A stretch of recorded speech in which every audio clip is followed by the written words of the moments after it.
রহরা থানার অন্তর্গত পাতুলিয়া গ্রাম পঞ্চায়েতের নালির মাঠ এলাকায় এটি ক্লাবের সরস্বতী পুজোর দিন সন্ধ্যায় ক্লাবে ভাঙচুর চালায় বিজিত বিশ্বাস নামের এক যুবক। বেশ কয়েকজনকে ধারালো অস্ত্র দিয়ে আঘাত করে সে। এরপর বুধবার গভীর রাত এলাকার মানুষ তাকে ধরে ফেলে এবং গণপিটুনি দেয়। ঘটনা খবর পেয়ে রহরা থানার পুলিশ ঘটনাস্থলে পৌঁছলে দেখতে পায় রাস্তায় মৃত অবস্থায় পড়ে রয়েছে বিজিত বিশ্বাসের দেহ। মৃত যুবকের বিরুদ্ধে দুটি খুনের মামলা রয়েছে। জামিন পেয়ে আপাতত সংশোধনাগারের বাইরে ছিল সে। তার বিরুদ্ধে বলতে গিয়ে পাতুলিয়া গ্রাম পঞ্চায়েতের প্রধান তপতি দাস বিশ্বাস মৃত যুবকের দাদা ইন্দ্রজিৎ বিশ্বাস ঠিক কি বললেন শোনাবো আপনাদের। ঘটনা গতকাল সন্ধ্যার দিকে আমি একটু আউট অফ এলাকায় ছিলাম, নদিয়াতে ছিলাম।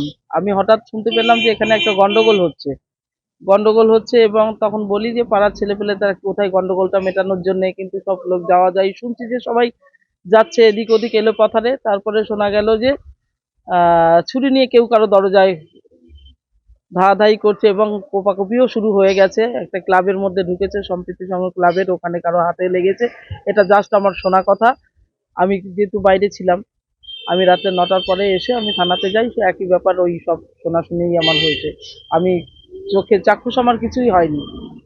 ওখানেই বিজিত বলে এক অ্যান্টি সোশ্যাল বিভিন্ন সময়ে বিভিন্নভাবে তাণ্ডব করে, সেগুলো আমাদের ট্যাকেল করতে হয়েওছে, কিন্তু কালকে সে আর বেঁচে নেই, সেই ওখানে মারা গেছে। এটাও আমার একদমই শোনা কথা। তুলে দিয়েছে জনরোষে একদমই, মানে ও যে অ্যান্টি সোশ্যাল, ওর উপরে সবাই ক্ষিপ্ত ছিল পাড়ায়। যখনই ও এরকম তাণ্ডব শুরু করেছে, এলাকার লোক তারা মোটামুটি সংগঠিতভাবে এসছে এবং সংগঠিত বেশে ও একা একা যতজনকে মেরেছে, কিন্তু প্রত্যেকে মিলে ওকে একা ধরা, এই জনরোষেই ওর এই পরিণতিটা আজকে। বিজিত বিজিত বলে যে অ্যান্টি সোশ্যাল, ওই তো সবার উপরে তাণ্ডব চালাচ্ছিল, সবাই একত্রিতভাবে ওকে ধরার পরেই মনে হয় ওর এই ঘটনাটা হয়েছে। দুজন হসপিটালে ভর্তি, আমি এটা জানি। আর একজন আমি দেখলাম থানাতে, সে তার হাতের মধ্যে চুবিয়েছে এবং সে হাতে গলায় দড়ি দিয়ে এরকম হাতটা ঝুলিয়ে রাখা আছে, তাকে ব্যান্ডেজ করা, সেলাই টেলাই করাও হয়েছে। আরো কিছু লোক ছোটখাটো দু চার চট থাবড়া বাড়ি এটা ওটা পড়েছে। সব থেকে বড় কথা যে ছুরি নিয়ে প্রত্যেকের বাড়ির দরজায় দরজায় হানা মারছিল এলাকার লোক। মহিলারা দীর্ঘ সময়, রাত্রে প্রায় 10টা অব্দি তারা থানাতে ছিল, তারা সব এইসব জানাচ্ছিল যে আমাদের প্রত্যেকের বাড়িতে আজকে যদি।